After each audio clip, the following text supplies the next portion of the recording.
Greetings, everyone. Pete Pardo here from Sea of Tranquility. Welcome to pick number one of my favorite 30 bass players of all time. We have arrived, right? We've been counting down each and every day here this month in June in 2025. Ever notice you go on sometimes like I'm gonna go off on a tangent here. You ever notice sometimes you go and you're watching like videos of songs on YouTube and you look at the comments and you get people like, who's still listening to this in 2025? It's like, why do people feel it's necessary to post stuff like that? I never understood that. I see that all the time. It's like, yes, we're still listening to this in 2025. Of course you are. And you listen to it in 2024 and 2023 and 2015 and 1995. Yeah, all right, we get it, right? Anyway, sorry for the tangent. Here, my pick number one today. We've been counting down each and every day here this month. And it's always fun when you get to the number one, right? Your favorite kind of player. And then you can do the honorable mentions as well. And it's like the whole month is building to this. It's funny, so funny. I had people guessing over the last week, what's his top three going to be? Who's his number one going to be? My number one, I guess he's been my number one for a while. I would say he wasn't for, you know, if we go back decades, he was always one of my top guys, but I don't think he was ever my number one. But he has been for 10, 15 years, maybe 20, maybe not 20, but I've grown to appreciate him so much more in recent years.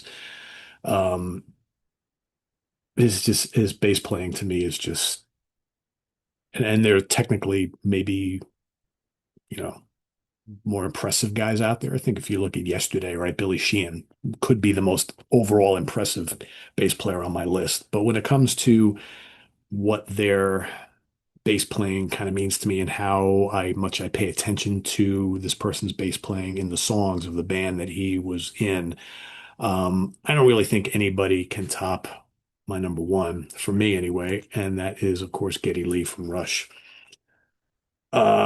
Yeah, there are times, and I don't admit this often, but there are times where I listen to his bass playing just as much in the music of Rush as I do Alex, and everybody knows I'm a big Alex Lifeson fan, and incredible guitar playing on all those Rush albums. But sometimes I oddly find myself just honing in on that velvety sound of his Fender Jazz bass or his Rickenbacker 4001 or even his Steinberger, right, in the mid 80s, right, whatever he was playing at the time.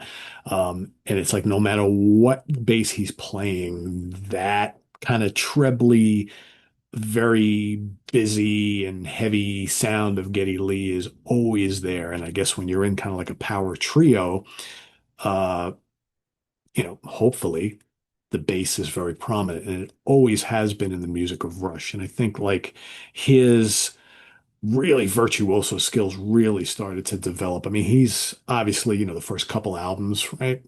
Rush and Fly By Night and The Caress of Steel. There's plenty of really good bass playing on there. I think though his bass skills really started to go up another notch right around the time of 2112 and certainly going forward. So, yeah, to pick my three favorite albums featuring his bass playing, again, kind of difficult, but not. I think to me, there's like, for whatever reason, there's like three albums, and it's not just these three albums, but there are three albums where I think his virtuoso skills on the bass really just shot to the moon. And he's so noticeable and so all over. His imprint is so great on so many songs on these two albums that I could not pick these albums. So, let's talk about those albums. I'm going to get rid of the Prezi. We all know what Getty looks like. I don't need to leave him up here anymore. So anyway, let's go back to Hemispheres.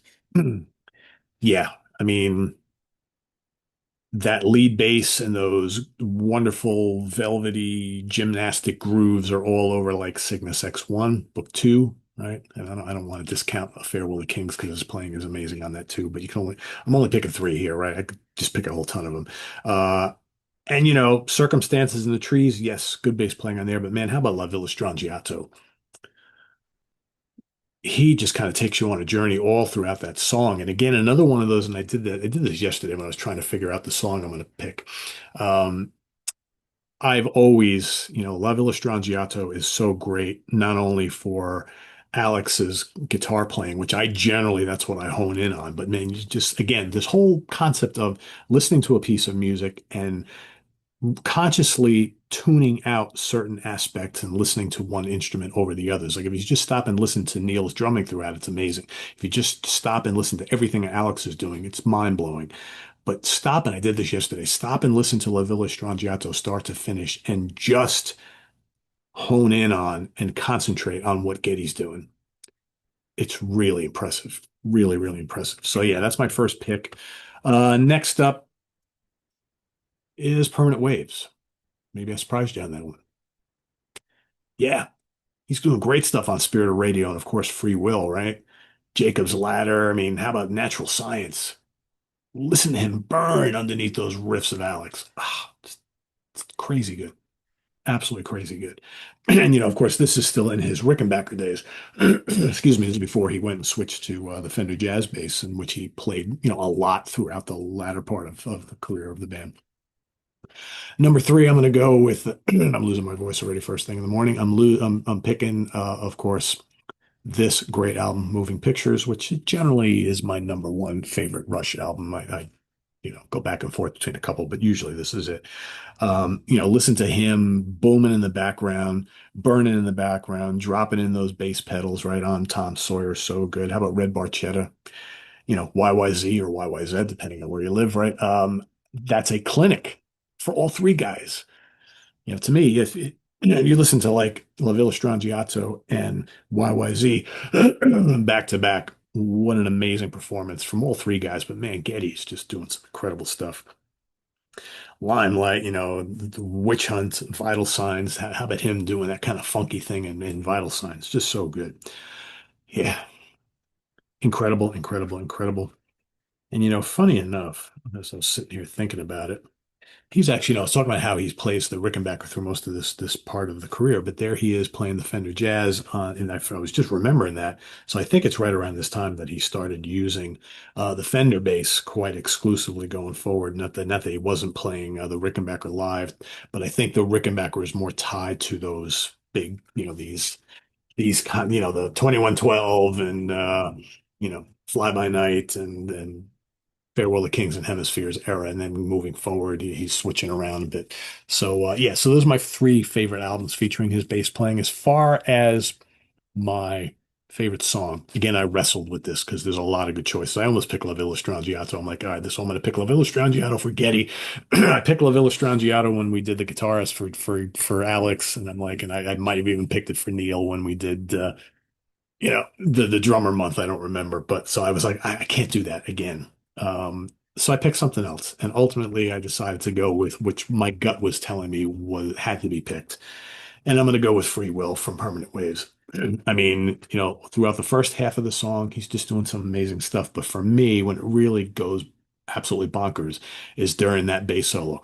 You know how it goes. And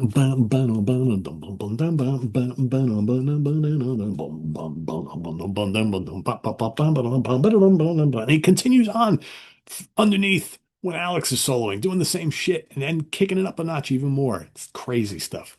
It's absolutely crazy stuff. And it's so hooky. It pulls you right in. And it's just so groovy too. Just absolutely love it.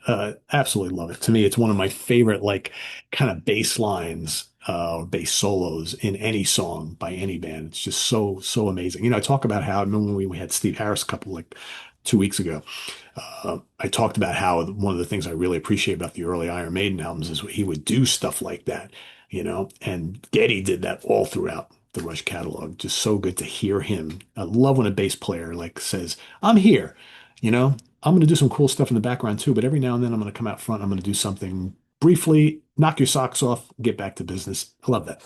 And I always love Geddy's tone. Always loved his tone. Just so, so good. So yeah, so that's my pick for today. Geddy Lee, number one. Love him. Love him, love him, love him. Such a joy. I love his voice too. I know some people are hit or miss with Geddy's voice. I love his vocals too. Love his keyboard playing, synth playing, but as a bass player, he's the man for me. So yeah, that's my pick for number one. Let's talk about some honorable mentions. And again, I'm not here to mention every single bass player in the world that I like, because there's some that I'm going to kind of forget mentioning that I really dig a lot. It's not that I don't like them, right? It's just like I don't, my goal is not to do 50 or 100 honorable mentions. It never is. So, but let me just throw some names out that didn't quite make the cut, but were in the running. Okay. These are all ones that, like, you can only fit 30 on the list. And a lot of these I felt really bad that I didn't, couldn't fit them on because I love them. Roger Glover. I saw some of you saying Roger Glover is going to be Pete's number one. I love Roger, right? I love Roger. Roger is like one of the greatest anchors of all time in one of my favorite bands of all time. Doesn't quite make my top 30, but I love Roger. Greg Lake from Emerson, Lake and Palmer. Dave Hope from Kansas. Michael Rutherford from Genesis. Really great bass player. Listen to his bass stuff on those early Genesis albums. Terrific. John Deacon from Queen. Phil Lynott from Thin Lizzy. I felt really bad about leaving Phil off, but Phil would probably be my number 31. So good. Uh, John Gustafson from Jethro Tull. Actually, every Jethro Tull bass player, especially during that period, got all of them deserve to be mentioned here. Jonas Hellborg, Anthony Jackson, Marcus Miller, Miroslav Vitus, Jimmy Haslip, all these great fusion guys. Dusty Hill, ZZ Top, Trevor Bolder, Pete Way, UFO, Burke Shelley from Budgie, Phil Lesh from the Grateful Dead, Jack Cassidy, Dennis Dunaway, Andy Fraser, Free, Neil Murray, Bob Daisley, Tony Franklin, Martin Turner, Wishbone Ash, Steve DiGiorgio, one of the greatest metal bass players of all time, Alex Webster, the great Alex Webster from Cannibal Corpse, Sean Malone, great one, Mike LaPond from Symphony X, James Dewar from Robin Trower's band. How about my good friend Louis Nasser? Let's give it up for Louis Nasser, a terrific fucking bass player. He's as he would say, he's a fucking beast. Louis, you rock, man. Antoine Fafard, one of the newer guys, right? Fusion, amazing player. Elaine Caron, Mohini Day. How about Peter Mars Cowling from Pat Travers' band? How about Dave Pastorius from Pat Travers' band? And how about Bunny Brunell? We're doing a Four Fusion Friday episode coming up the end of the week. And he is going to be featured heavily on that program as we talk about the albums of Cab and one of his solo records. So Bunny Brunell, amazing, amazing player. And there's lots more guys. This is just kind of the ice. This is just, there's so many good ones, so many other good ones that, we could sit here all day mentioning. But anyway, that's my pick for number one and some honorable mentions.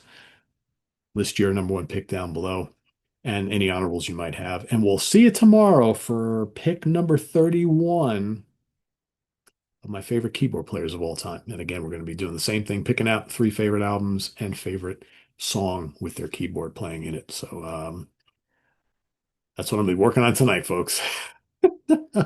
So stay tuned for that starting off tomorrow morning and visit us on the web at www.seatranquility.org. We're on Facebook, we're on YouTube all together all the damn time. Thanks again for being such good sports each and every day here this month. It seems like this was a popular topic, so we'll see if the keyboard player one proves to be the same. And this is on the web at www.seatranquility.org. We're on Facebook, we're on YouTube all together all the damn time. Please subscribe if you haven't already and click on that notification bell so you get alerted of all of our content as a post.